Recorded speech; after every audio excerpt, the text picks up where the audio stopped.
What's up guys, Houndish here, and today I'm jumping in with a quick video, and I just wanted to share a really neat glitch with you guys that allows you to get Feeding Frenzy permanently, or more or less permanently, and on any of your equipped weapons. Been playing around with it just now and it is a bunch of fun. It'll work on any of your exotics, and that includes your magazine overloads on things like Lord of Wolves and Izanagi's Burden. But this glitch will mean that Feeding Frenzy is essentially permanently active on your character, and so it will affect any weapon. You can have a bunch of fun with it, and while there is an element where it's kind of game breaking, I don't really think it's something that's going to affect a bunch of players horribly. On the most part, it's just fun to use. So we're going to break it down in this video, guys. But firstly, a massive shout out to ReviewBra and Cheese Forever. So Cheese Forever posted the first video about this, and those guys did spend some time actually figuring out how this works. So full credit to them. I will post Cheese Forever's video and channel down below. Definitely worth checking out if you enjoy this kind of content. So yeah, for the glitch, you can get Feeding Frenzy on every weapon that you've got equipped. And it works in activities, so you can use it in strikes, menagerie, pretty much anything as far as we know. Although it will be pretty difficult to pull off naturally inside of PvP, and it's worth saying that if you die,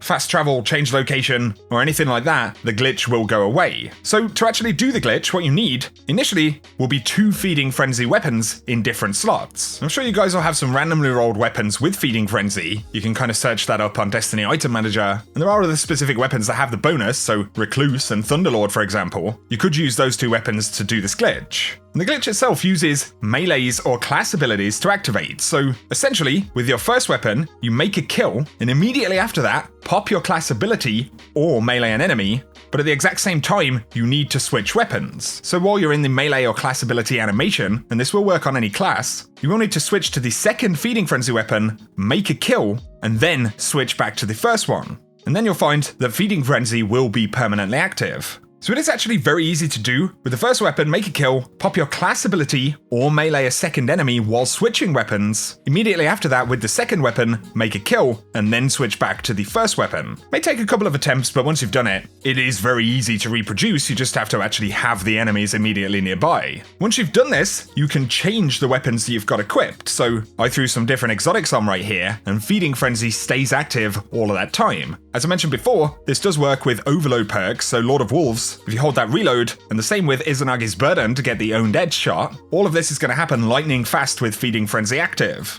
If you continue to use a weapon with Feeding Frenzy, it will actually stack up, and it also stacks with any other reload stat or perk, so if you're rocking a weapon with Outlaw, it appears that Outlaw and Feeding Frenzy will be active. So obviously pretty god tier, it would be like having a Masterwork legendary weapon that also comes with Feeding Frenzy as an additional perk, right? Same for any of the exotics. You could use this in Gambit, so because there are a bunch of enemies, you could reproduce it fairly easily. With that being a more competitive environment, obviously it could be a little bit more irritating for other players, but if the player dies, they are going to lose that bonus. In terms of Crucible, outside of private matches where you're set up to do it, obviously, it could technically be achieved, but being able to consistently reproduce that, obviously, it's going to be immensely rare. So there we go, guys. Just wanted to share that with you. Once again, huge shout out to Cheese Forever, who posted the initial video. I randomly happened on it and then tried it out. It's pretty fun, so maybe you guys are interested in it as well. Let us know down below how you get on with the glitch, any tips you have for other players, any weapons that it's really fun with. I would anticipate Bungie are probably going to get this fixed fairly quickly, so definitely play around with it now if you want to. But if you guys have enjoyed the video, a rating really helps me out. If you're new to the channel, be sure to hit subscribe to see a lot more D2 content. Also, for my friends over in the US, happy 4th of July if you're watching this today. Have an awesome one whatever you're doing, and for now, I will catch you guys very soon.